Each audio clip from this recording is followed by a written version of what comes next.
Hello friends, welcome you all to Polity Simplified series of Dnyanadeep Academy. Today we are going to study article number 67. What is title of article number 67? Article 67 talks about the term of office of the Vice President. What it means? It means for how many years or how many days a person will remain as a Vice President of India. It talks about what is the term of office of the Vice President of India. A very interesting concept. We'll try to understand where you could get a question on UPSC Prelims. See, the Vice President shall hold office for a term of 5 years. So remember, first thing, what is the term of office of Vice President? He will hold office for a term of 5 years from the date. So from date on which we are going to count these 5 years. So the 5 years will be counted from the date on which he enters upon his office.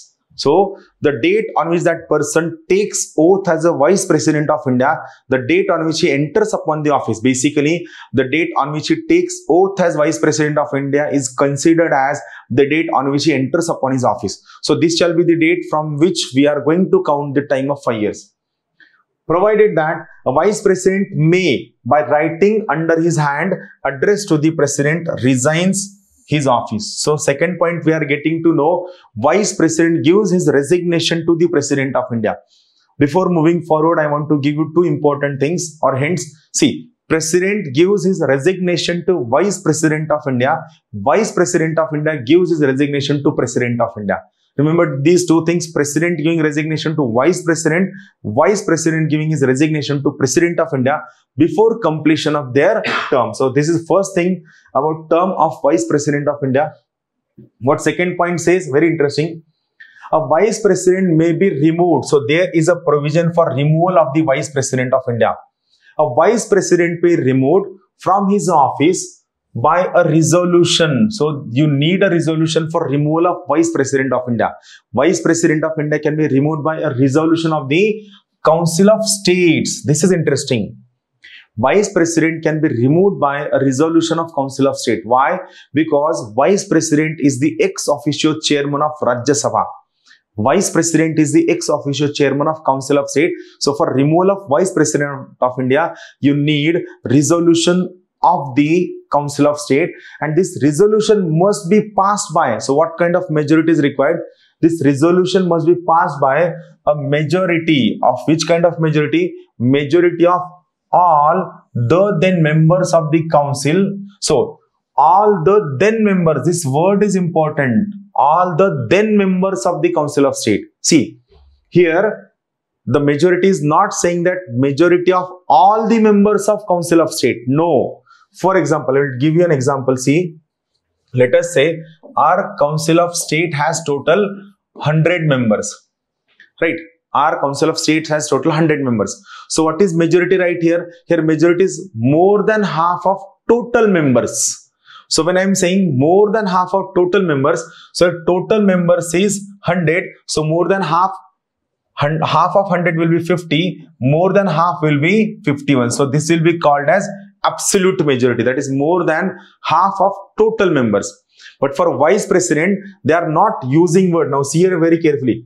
They are not using the word more than half. They are saying by a majority of all the then. This word is important. All the then members. So who are the actual members at that point of time? So we'll try to understand that. So who are all the members? Let us say Council of State has total 100 members. Total 100 members. Out of 100 members, let us say 5 people have died, right? 5 people have resigned, right? 5 people have been disqualified. 5 people have been disqualified. And 5 people have been suspended. Or let us say 4 people have been suspended. 4 people have been suspended. Now tell me one thing. The 5 people which have been died out of 100, are they members of Council of State? Are they members of Rajya Sabha? No, they have died. They are no more. So they are not the then members of Rajya Sabha. 5 people have been resigned. 5 people have resigned. So those people who resigned from the post, are they members? No, they are also not members because they are no more members as they have resigned. 5 people have been disqualified. They are disqualified from being member of the house. So those who are disqualified permanently, they are also not member of the house. But the 4 people who have been suspended, like for example, Rahul Gandhi was suspended, Mahua Moitra was suspended, and many other members of Trinamool Congress were suspended. So a suspension can be revoked by presiding officer. So these 4 members, though they are suspended, but they are still members of the house. Then who are the still members of the house, or who are the then members of the house? Here still members are the then members will be, we have to subtract these 15 people from the 100, only 15. 4 person will not be removed because they are still members. So 100 minus 15 will be 85. So it is more than 85. So out of 85 divided by 2, 42.5, that is 43. So more than the then will be 43 members will be called as this kind of majority. That's why here it is being said, for removal resolution of Rajya Sabha must be passed by majority of all the then members of the Council of State.